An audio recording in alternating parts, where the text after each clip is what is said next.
invitarles a abrir sus Biblias en Romanos capítulo 12.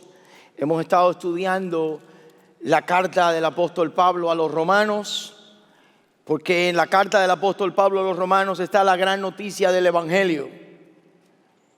Y vamos a estar estudiando toda la carta a los romanos, porque creemos que el evangelio es esencial para la vida del cristiano.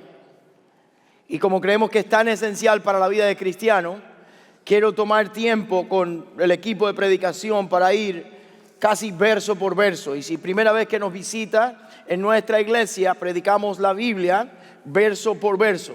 Vamos dejando que ella nos hable.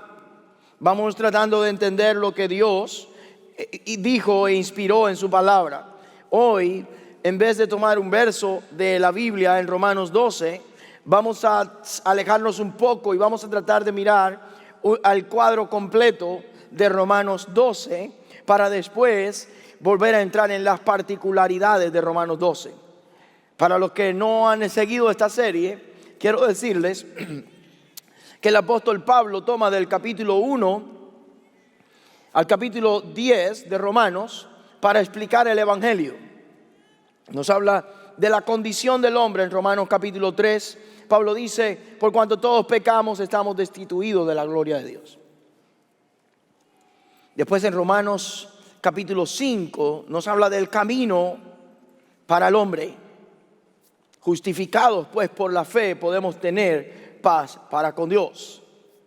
Y después el capítulo 8 comienza hablando de la confianza que pueden tener aquellos que han reconocido su condición, que han caminado en el camino de Cristo y la fe, y ahora pueden estar confiados, porque Romanos capítulo 8 verso 1 dice, ahora pues ninguna condenación hay para los que están en Cristo Jesús.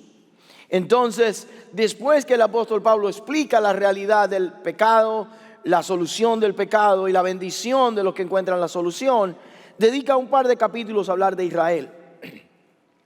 Y cómo Israel cae dentro de este plan de salvación, no por guardar la ley, sino por la fe en Jesucristo.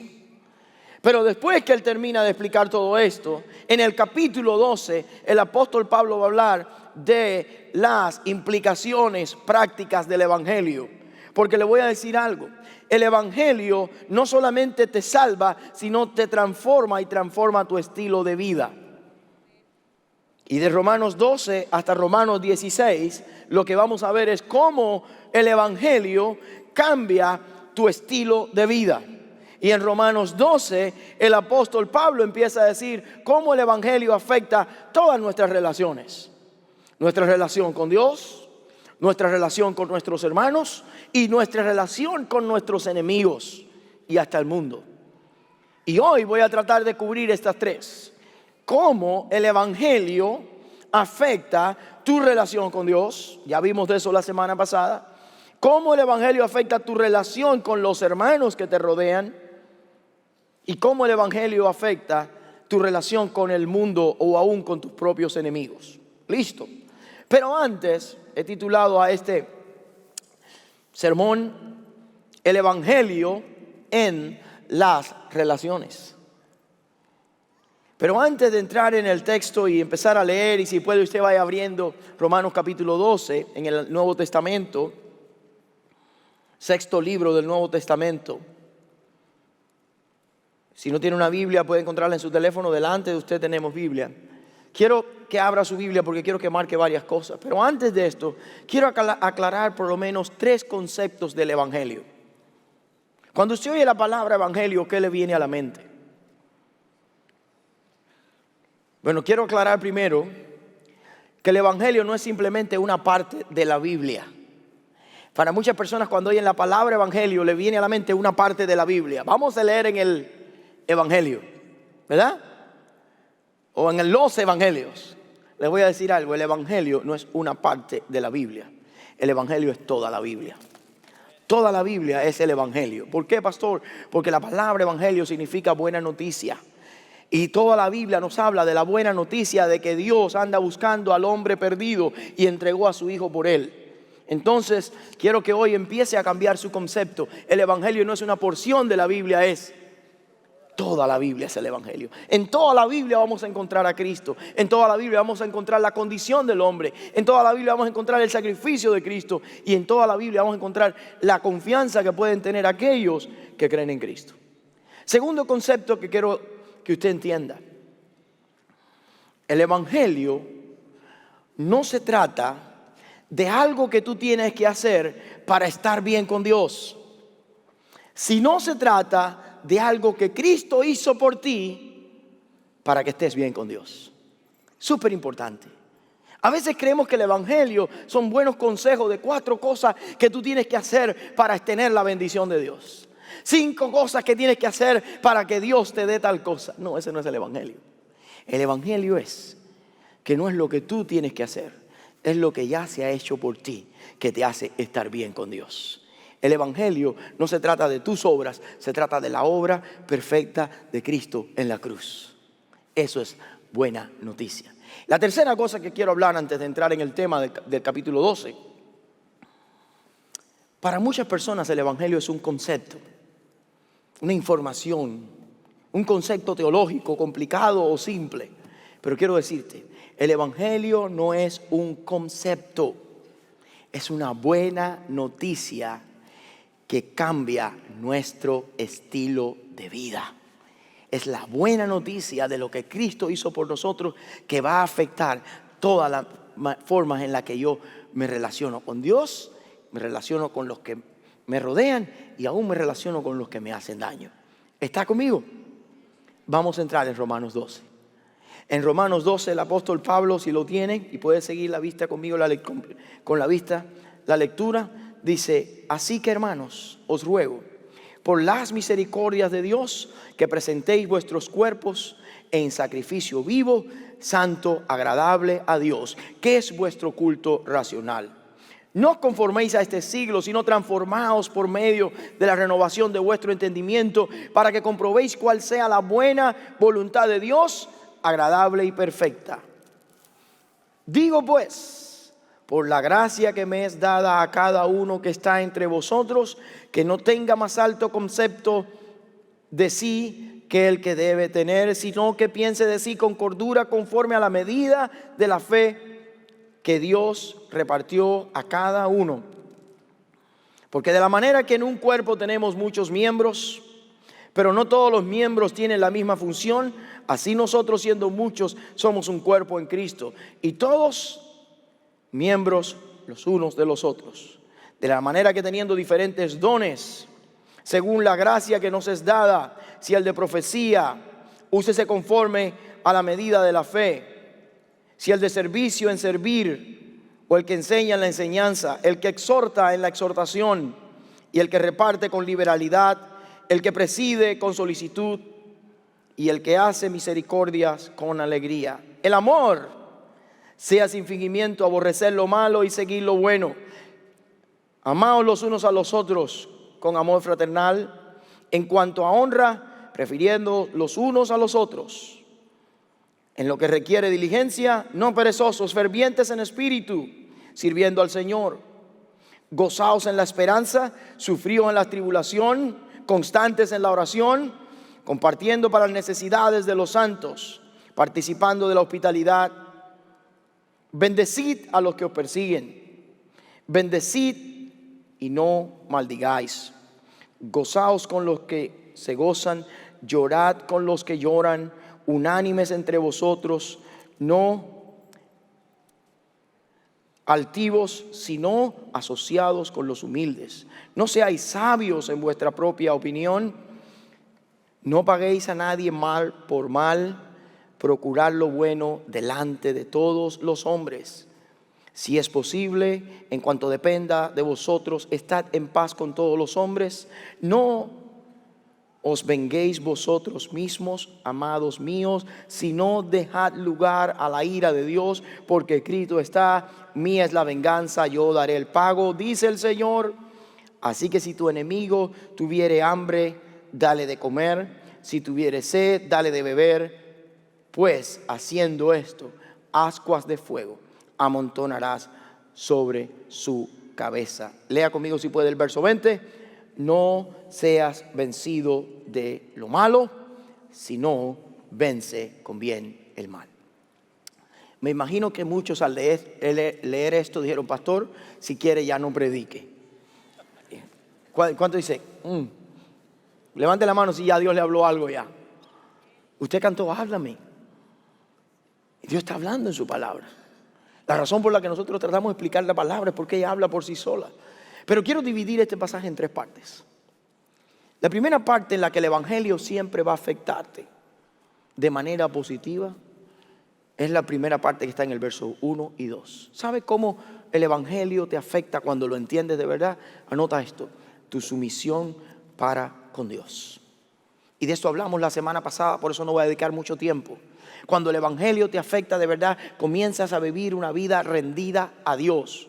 Recuerden lo que quiero decirles, mis queridos hermanos: el evangelio no es algo que tú tienes que hacer, es la buena noticia de algo que ya alguien hizo por ti. Pero cuando tú entiendes lo que Dios te amó, lo que Dios hizo por ti, entonces tú caes rendido a ese Dios que tanto hizo por ti, aún siendo tú y yo pecadores. Y lo primero que el evangelio causa en ti es un efecto en la relación tuya con Dios, porque te hace vivir rendido a Dios. ¿Qué parte rendido a Dios? Verso 1 y 2 nos dice. ¿Qué nos dice? Quiero pues que presentéis todo vuestro cuerpo como que sacrificio vivo. Es cuando yo me rindo mi cuerpo a Dios y digo, Señor, ahora te pertenezco. De eso hablamos la semana pasada. La segunda área que tú rindes completamente a Dios cuando entiendes el evangelio es tu mente a Dios. Transformados por medio de ¿qué? De la renovación del entendimiento. Es cuando yo empiezo a abandonar los conceptos del mundo y empiezo a abrazar los conceptos de la palabra de Dios. Ellos me empiezan a transformar. La palabra aquí se llama metamorfosis. ¿Recuerdan esa palabra de cuando estudiamos biología en 8º grado? Que estudiamos el gusanito que se convertía en mariposa. ¿Recuerdan eso? Los que no han llegado a 8º grado lo van a aprender.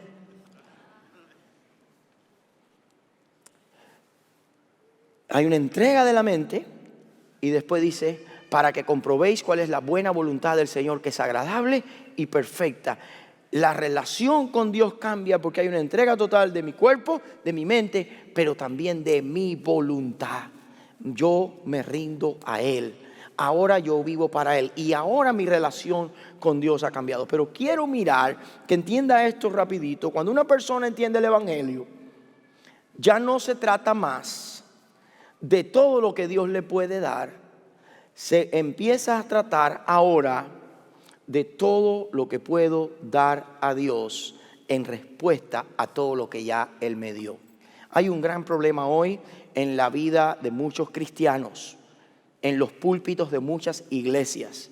Se está predicando un Dios que quiere darte de todo y la gente está siguiendo a un Dios para que le dé, para que le dé, para que le dé. Yo vengo a Dios para que me dé. Cuando entiendes verdaderamente el evangelio, ya Él te lo dio todo. Él me dio a su Hijo, dio su vida por mí, dio su sangre por mí. Y la vida cristiana entonces no se trata de lo que Dios me puede dar, sino de yo preguntarme cada día, ¿qué más le puedo dar a Él? ¿Entendieron? Ya la vida no es centrada en nosotros, empieza a estar centrada en Dios. Ahora Pablo, inmediatamente de hablar de esa sumisión a Dios, comienza a hablar de otra cosa. Y habla y anota el segundo punto de este pasaje, de esta porción. Desde el verso 3 hasta el verso 13, si usted lee cuidadosamente, Pablo empieza a hablar del segundo punto: servicio para mi iglesia, servir a los que me rodean. Los que de verdad entienden el evangelio y entienden cuánto Dios le ha dado, ahora su misión es servir. ¿Se acuerdan qué hizo Jesús con sus discípulos? Cuando Jesús está a punto de ser entregado, ¿me siguen? Él tomó una vasija con agua, se ciñó la toalla, ¿recuerdan? Y lavó ¿qué? Los pies a sus discípulos. ¿Me siguen o no? Pedro dice, no me puedes lavar los pies. Y Jesús le dice, Pedro, si tú no te lavas, no tienes parte conmigo. Pedro, exagerado al fin, bueno, pues báñame completo. Y recuerdan la historia, ¿verdad? Dice, no, tú no necesitas bañarte, solo lavarte los pies. Pero si yo, el maestro, dice él, he lavado los pies a vosotros. Eso es lo que yo quiero que ustedes aprendan y hagan. Cuando Jesús está hablando del prójimo, ¿recuerdan el prójimo? Le dice, ¿quién es mi prójimo? Jesús hace una parábola. Dice, un hombre descendía de Jerusalén a Gaza y en el camino fue asaltado por unos ladrones y fue tirado, y pasó el levita y pasó el sacerdote, pero el buen samaritano se ocupó de él, le sirvió. ¿Se recuerdan eso? Y al final dice, ¿veías tú qué? La misión de Jesús de servir es para que nosotros, los que le seguimos, entremos en el modo de servicio. Pero para poder servir a otros, a tus hermanos, primero tiene que empezar por el principio. Y en el verso 3, Pablo da la clave de los que verdaderamente sirven. Dice el verso 3, si puede leerlo conmigo. Por la gracia que me es dada, que cada cual, ¿está conmigo? Le digo a cada cual que está entre vosotros que no tenga más alto concepto de sí que el que debe tener, sino que piense de sí ¿con qué? Con cordura. ¿Qué está diciendo Pablo? Si queremos servir a otros, lo primero que tengo que aclarar es quién soy yo. Y si quieres anotar algo interesante, para poder servir, lo primero que tengo que hacer es tener un concepto personal de mí. Un concepto personal.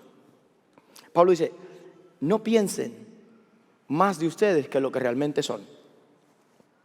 De hecho, piensen de sí con cordura. ¿Qué es lo que está diciendo Pablo?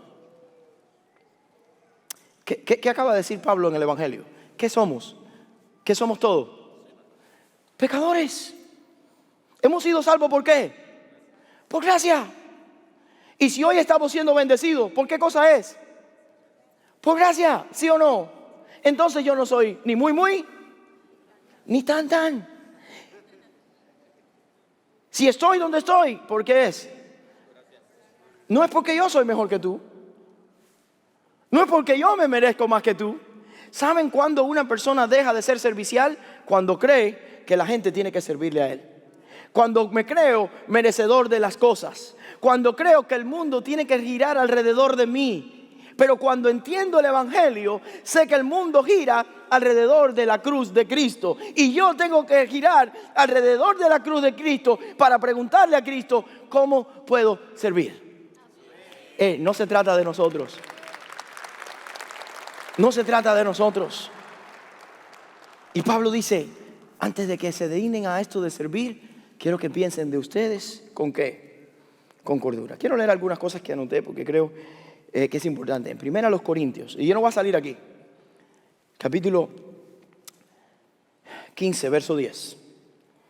El apóstol Pablo dice, yo fui esto y fui aquello y fui aquello y he hecho esto. Saben que el apóstol Pablo, entre los discípulos de Cristo, él no fue discípulo, él fue el último, un apóstol como abortivo, pero él hizo tanto. Él viajó por todo el mar Mediterráneo, él plantó iglesia, él sufrió por Cristo, él escribió la mayoría de las cartas del Nuevo Testamento. Saben que el apóstol Pablo fue un siervo destacado del Señor. Su teología todavía la estamos estudiando. Pero oigan lo que Pablo dice, y esto no va a salir aquí, pero para que ustedes lo anoten. 1 Corintios 15:10, dice Pablo, por la gracia de Dios, ¿qué? Soy lo que soy. Pablo está diciendo, yo no soy tan gran cosa. Lo que soy, lo soy ¿por qué? Por la gracia de Dios. Y su gracia, dice Pablo, por eso es que no ha sido en vano. Porque trabajo más duro que todos, me esfuerzo, pero no yo, sino que dice él, es la gracia de Dios ¿con quién? Conmigo. Les voy a decir algo, mis queridos hermanos e iglesia. Si queremos tener una entrega servicial a los demás, primero tenemos que saber quiénes somos, porque a veces nosotros buscamos nuestra identidad en la gente que nos sirve. No, la identidad se busca en a quien servimos, a Cristo. Quiero leer, por ejemplo, yo no soy mejor que tú porque no tengo las luchas que tú tienes. ¿Sabes que a veces vemos a gente que tiene sus luchas, sus dificultades, sus problemas y nosotros miramos, gracias a Dios, que yo no soy como Él. No, tú y yo no tenemos esas luchas por la gracia de ¿quién? Yo no soy mejor que tú porque mis hijos están haciendo lo correcto y los tuyos están en el mundo. No, si mis hijos no están haciendo lo que los otros están haciendo, ¿por qué es? Por la gracia de Dios. Porque no me digas que somos tan buenos padres. ¿Sí o no?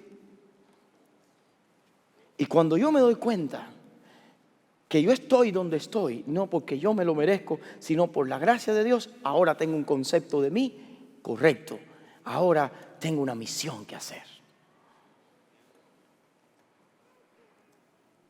Tampoco me digas, porque ahora viene Pablo a hablar, que yo soy mejor que tú porque tengo diferentes dones. Porque ¿sabe quién da los dones? Dios. ¿Sabes por qué ninguno de nosotros es mejor que otro? ¿Y sabes por qué yo no soy mejor que tú? Porque el mismo Cristo que necesitó morir por tus pecados, también necesitó morir por los míos. Estamos en esto juntos y nadie es mejor que nadie. ¿Entiendes? Cuando entiendo eso, ahora entiendo un concepto de mí correcto. Pablo dice, ahora que ustedes piensen de ustedes con cordura, usen sus dones, y la semana que viene vamos a hablar, a entrar profundamente en servir y los dones y todo eso. ¿Para qué? Anote esto, cooperación colectiva. Un buen concepto personal de ti te capacita para la cooperación colectiva. Cooperación colectiva, es decir, que yo puedo traer a la mesa para ser de bendición a mi iglesia, a mis hermanos y a mi familia. Cuando usas tus dones para servir a los que te rodeas, sirves a tu iglesia, das lo mejor de ti, entonces comenzamos a vivir el evangelio. Miren, pastor, ¿cómo puedo servir a los que me rodean? Bueno, número 1, orar es mejor que criticar. Antes de criticar a fulano por cómo anda o cómo vive o qué hace, empieza de rodillas a orar por él todos los días. Antes de mirar la paja, ¿qué dice el Señor? Que está en el ojo de ¿qué? De tu hermano. Comienza a remover ¿qué? El tronco, la viga que está en el ¿qué? En el tuyo. Muchas veces no podemos cooperar porque nos creemos superiores y creemos que nosotros lo tenemos todo resuelto. Pero cuando tú empiezas a buscar una oportunidad para servir en oración, lo primero que pasa es que Dios te pone la perspectiva correcta de cómo servir a los demás. ¿Qué sucede? Comienza a orar. Primer servicio que puedes hacer por tu iglesia, tus pastores, tus líderes, tus hermanos, ¿sabe cuál es? Orar. ¿Cuántos saben que usted tiene todos los problemas resueltos? Levante la mano a aquellos que tienen ya todos sus problemas resueltos.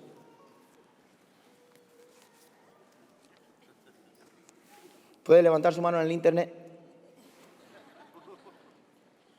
Levante la mano todo el que tiene muchos problemas que resolver todavía en su vida personal. Ok, te voy a dar una idea. La razón por la cual un buen cristiano no tiene tiempo de mirar a los problemas de otros es porque está concentrado en lo suyo para crecer en el Señor. Esa es la clave de empezar a servir. Y cuando tú te das cuenta que tus problemas son difíciles, que tus luchas son grandes, ves a otro pasando por ellas y que dice, men, yo sé lo que está pasando. ¿Qué? Déjame echarte una mano, al menos orando por ti. Men, yo sé lo que es tener un hijo apartado. Déjame orar por ti, porque yo pasé por eso. Men, yo sé lo que es tener un matrimonio que está a punto de disolverse. Déjame orar por ti. Men, yo sé lo que es tener tentaciones, lo que es tener lucha, lo que es tener odio, lo que es tener ira, lo que es tener rencor, lo que es, yo he pasado por eso. Puedo orar por ti. Y es cuando yo empiezo a servir al pueblo de Dios. Ninguno tenga más alto concepto de sí que el que debe tener, sino piense de sí con ¿qué? Con cordura. El misterio de Dios es que Dios escogió a gente imperfecta para hacer su obra perfecta. Todavía no lo entiendo. Yo me pregunto, ¿y por qué a mí, Señor? ¿Tú nunca te has preguntado eso? Cuando tú ves tu familia, hoy que vimos a todos esos padres presentando a esos niños, cuando tú ves a tus hijos creciendo y tú ves a tu esposa mirándote a ti, a tus hijos mirando por ti por solución, tú nunca te has preguntado, hombre, ¿y por qué a mí me has dado esta tan gran responsabilidad si yo no sé ni qué voy a hacer? ¿Cuándo le pasa? Cuando usted ve, hermana, a su esposo con todos los niños y todas las cosas que están pasando, tú te puedes preguntar, ¿y por qué a mí me ha puesto al frente de toda esta tribu? Si yo no sé ni qué voy a hacer. Y después viene la suegra y el suegro y el tío y el primo y todo el mundo viene para ti y tú preguntas, ¿y por qué a mí? Si yo no sé ni qué voy a hacer. ¿Saben? Dios quiere que usemos nuestros dones para resolver problemas, para servir. Y aunque se va a tratar la semana que viene, quiero decirte, hay 3 cosas que yo le llamo las 3 T. T. Que tú puedes usar para servir a otros. Número 1, tu tiempo. Tu tiempo es valioso. Cuando tú le dedicas tiempo a alguien para escucharle, para servirle, es uno de nuestros mejores recursos, es el tiempo. Y dice, pastor, pues usted a mí nunca me ha dedicado tiempo, que son muchos. Y yo tengo mi familia, ¿ok? Pero ¿qué pasa si cada uno de nosotros dedica tiempo a alguien? La segunda T que nosotros debemos usar es nuestro talento. Diga talento. ¿Qué es talento? Las habilidades, la semana que viene vamos a ver eso, que Dios nos ha dado, que hemos adquirido, y los dones espirituales que vamos a estar analizando. Lo que tú sabes hacer, lo que Dios te ha capacitado para hacer, es para servir a su iglesia, no es para ti, no es para exhibición, es para servicio. Y la tercera cosa, prepárense para esta, tu tesoro, diga tesoro. ¿Qué es lo que es tesoro? Bienes materiales. La mejor manera de usar tus bienes materiales es sirviendo a otros. Oí a un inconverso decir esto. No puedo decir quién es porque a lo mejor dice, ya sabía yo. Decir, el dinero, él dijo, me habían dicho que el dinero no traía felicidad. Pero otra gente me dijo que sí trae felicidad cuando lo puedes dar. ¿Cuántos lo saben? Hey, a veces la cosa más satisfactoria que hay es bendecir a alguien con tu tesoro. Dice la Biblia que es más bienaventurado ¿qué? Dar que qué. Y Pablo dice, cuando vives centrado en el Evangelio, tu relación con Dios cambia, pero tu relación con los que te rodean, con tu iglesia, también ¿qué? Cambia. Porque ahora te das cuenta que lo que tienes lo tienes por la gracia de Dios, lo que eres lo eres por la gracia de Dios, y si tanto Dios te ha dado, yo quiero dar mi tiempo, yo quiero dar mis talentos y quiero dar mis tesoros para ser de bendición a otros. Y ahora Pablo entra en un verso, yo creo, que tiene que ver con el día del amor, ¿verdad? Y es en el verso 9. En verso 9, ¿qué dice el verso 9? El amor sea ¿qué? Sin fingimientos. Aborrecer ¿qué? Lo malo y seguir ¿qué? Lo bueno. Amaos los unos a los otros ¿con qué? Con amor fraternal. Y quiero parar en esta palabra. Amor fraternal, diga fraternal. ¿Saben que hay diferentes palabras en el griego para usar, para decir amor?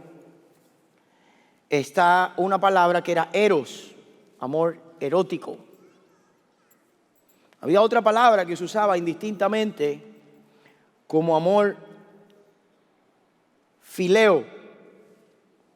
En otras palabras, este amor era amor de familia o fraternal. Y la otra palabra es la palabra ágape, que se usa para hablar del amor de Dios. Cuando Pablo está diciendo aquí, ámense, ¿como qué? Como familia. ¿Por qué es que somos familia? Simple, porque somos hijos del mismo Padre que nos ha escogido desde antes de la fundación del mundo, nos ha predestinado, nos ha llamado y nos ha adoptado con todos nuestros defectos. Somos ¿qué? Familia. Somos familia. ¿Y qué hace la familia? Se sirve. Bueno, yo sé que algunos de ustedes no invitan a algunos familiares a sus fiestas, pero cada domingo en la fiesta del Señor todos estamos invitados. Somos familia. Tú de una manera y yo de otra. Ahora quiero ir llegando al final del capítulo, porque solo quería dar este panorama del capítulo. Hay un momento que Pablo cambia la conversación y se mueve de la vida de la iglesia. Y quiero aclarar esto: la iglesia no es el lugar a donde vamos, es la familia a la que pertenecemos. Voy a explicar esto otra vez, porque mucha gente cree que la iglesia es este edificio. No, la iglesia no es un edificio, la iglesia es una familia.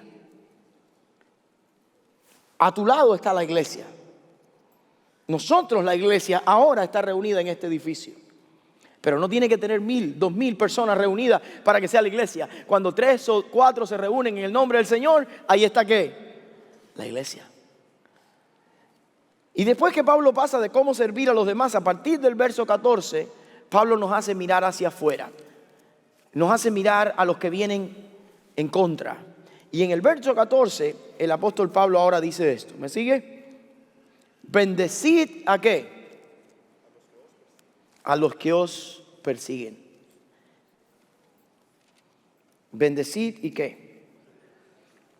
Pablo empieza a hablar de oposición, porque el evangelio también afecta la manera en que tratamos con los que se oponen. ¿Y saben lo que hace el evangelio? Anota esto en el punto 3. Sabiduría para con el mundo. Muchos de nosotros somos buenos con Dios. Oh, bien con el Señor. Somos muy buenos con la iglesia. Pero cuando alguien se opone a nosotros, ya nos respondemos según el evangelio. Y Pablo está diciendo, y ahora le voy a decir cómo el evangelio afecta tu relación con los que son en contra tuya, con el mundo. ¿Cuántos han tenido oposición algún día en su vida? Alguien que les cae gordo, que les hace daño, que le tiene la vida ya hecha imposible.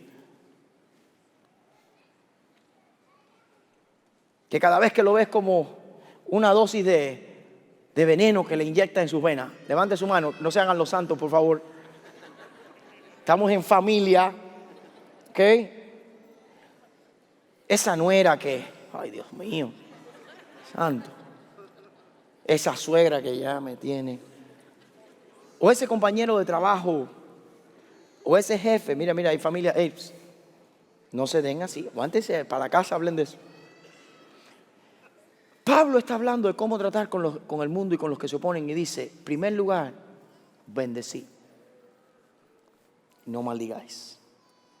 Pablo está diciendo, más interesante, mira qué interesante. ¿Me sigue? Después dice, verso 17, no qué. Léalo por favor. No paguéis ¿qué? No paguéis mal por mal. ¿A cuánto le gusta pagar mal por mal? Humanamente a todos, ¿sí o no? ¿Sí o no? Es cuando esa persona que le pasó y le cortó delante en el tráfico, ¿verdad? Adelante lo paró la policía. ¿Qué usted dice? ¿Qué cristianos somos? ¿Así queremos ganar al mundo para Cristo? ¿Qué dice usted cuando le pasó? Y casi le da a usted y adelante está la policía. ¿Y qué usted dice? Dígalo. Está bueno. Me alegro. Pablo dice, no, el evangelio no es así. ¿Sabe por qué? Porque tú ibas un día así, violando la ley de Dios, y no te paró la policía, no te paró el Señor para mandarte al infierno. Te salvó para llevarte a la cruz y su gracia te alcanzó. Y la gracia de Dios que te alcanzó a ti puede alcanzar a nuestros enemigos. El evangelio lo cambia todo. Cambia nuestra manera de ver hasta nuestros enemigos. No paguéis mal por mal. Vamos a hablar de eso después, bien detalladamente. Si es posible, en cuanto dependa de vosotros, anote esto, estar en paz ¿con quién? Con todos los hombres. Ustedes saben que hay enemigos que usted y yo no estamos en paz con ellos, ¿sí o no? que se dijeron cosas que le tenías que decir y te alegra de habérselo dicho. Y tú sabes que no se pueden mirar bien porque todavía te debe dinero. ¿Saben lo que dice la Biblia? Si es posible, traten de estar ¿qué? Paz. Verso 19, ¿no qué? No os venguéis vosotros, sino dejen que Dios se encargue. Porque el Señor en la Biblia dice, mía es que. Miren, hermanos, le voy a contar una historia de su pastor. No sé ni si tengo ni tiempo, pero cuando yo apenas me convertí, vine a Cristo. Yo venía del mundo, una vida desordenada, metido en 1000 broncas, en 1000 problemas, en la calle, tirando piedras, botellas, todo. Dice, ¿de verdad, pastor? Sí. A mí me robaron. Bueno, no me robaron, a mí me tomaron algo y me lo vendieron. Y el hombre me dijo que se lo habían robado. Y nosotros descubrimos que no se lo habían robado, que él lo había vendido, me lo pidió y lo vendió. Y mis hermanos me dicen, ahora lo vamos a llevar a un lugar y vamos a hacer justicia. Pero ya yo estaba caminando con el Señor y mis hermanos no entienden del Señor y me dicen, nuestro apellido hay que respetarlos y aquí en el pueblo todo el mundo tiene que saber. Bueno, ahí con toda esa filosofía del mundo, y ya yo estoy en los caminos del Señor y yo estoy como medio comprometido, sí, vamos a hacerlo, vamos a hacer justicia. Antes, y eso no es la manera de estudiar la Biblia, las ancianitas de mi iglesia tenían una cajita de promesas. ¿Alguien recuerda las cajitas de promesas? Levante la mano. Para los que no saben, cortaban los versos bíblicos. Acuérdense, no había celular, no había teléfono, no había app, era cartón. Cortaban los versos bíblicos, los ponían en una cajita y generalmente uno decía, déjame agarrar una promesa a ver qué me dice el Señor hoy. ¿Recuerdan eso o no? Ok, esa no es la manera de estudiar la Biblia, pero Dios puede hablar de cualquier manera. Y nosotros que en el plan de ya que sabíamos que íbamos a hacer con el hombre, agarro la promesa y me sale este verso. Este verso. Cada vez que yo leo este verso me acuerdo de eso. ¿Qué dice el Señor? No os vengáis vosotros. Mía es la venganza, yo daré el pago, dice Jehová. Tú tenías una deuda más grande que la que ellos tenían contigo y en la cruz del Calvario fue pagada, y el Evangelio tiene que transformar no solo la manera que tú te relacionas conmigo, la manera que tú te relacionas con los que son igual que tú, tiene también que transformar la manera que tú te relacionas con aquellos que son diferentes a ti y que te están haciendo daño a ti.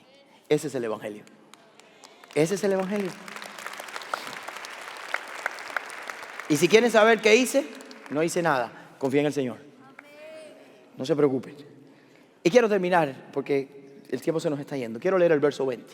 ¿Qué dice al final el verso 20? No seas qué. No seas qué. No seas vencido de qué. De lo malo, sino que vence con bien el mal. ¿Saben? La cosa más sabia para tratar con los que se oponen y con el mundo, los que conocen la Biblia y el Evangelio, es esto. ¿Te vas a dejar vencer o vas a tener victoria sobre el mal? Y le puse esto, ponga esto. ¿Qué quieres? ¿Venganza o victoria? ¿Qué quieres? Victoria. Porque en Cristo hay victoria, no venganza. Porque aquellos que hemos sido rescatados por Cristo, ya la venganza no es problema nuestro. Nosotros queremos la victoria sobre el mal, sobre el pecado y sobre todo aquello que un día nos tenía en el pasado. ¿Qué quieres? ¿Venganza o quieres victoria? Yo quiero victoria. ¿Y cómo tengo victoria, pastor, sobre mis enemigos? Así. No pagando mal por mal. Extendiendo la gracia de Dios. Y dejando que sea Dios que obre. Porque la victoria que tú necesitas no es sobre tus enemigos, es sobre el pecado del cual Cristo ya te liberó. Eso es la victoria del Evangelio. Así es como nosotros, los cristianos que entendemos el Evangelio, debemos vivir. Por eso el Evangelio, como les dije al principio, no es una parte de la Biblia, es que toda la Biblia. Por eso el Evangelio no es aquello que tú tienes que hacer para estar bien con Dios, sino se trata de aquello que Dios hizo, que Cristo hizo, para que tú y yo estemos bien con Dios. Por eso el Evangelio no puede ser un concepto, tiene que ser una buena noticia que cambie nuestro estilo de vida. ¿Saben lo que dice Proverbios 25, 21 y 22? Y con esto voy terminando. Si el que te aborrece tuviere hambre, ¿qué dice? Dale de comer pan. Si tuviere sed, dale de beber agua. Porque Pablo está usando el mismo texto. Porque ascuas amontonarás sobre su cabeza. Y Jehová, ¿qué? Te lo pagará. Pastor, ¿cómo el Evangelio entonces lo afecta a todo así? En la manera que me relaciono con Dios. ¿Cómo es? Sometimiento a Él. Número 2. Sirviendo ¿a quién? A mi familia, a mi iglesia. Y sobre todo, con mucha sabiduría de cómo respondo al mundo y a los enemigos. Porque tú y yo no estamos llamados a otra cosa que a tener victoria sobre el mal y sobre el pecado.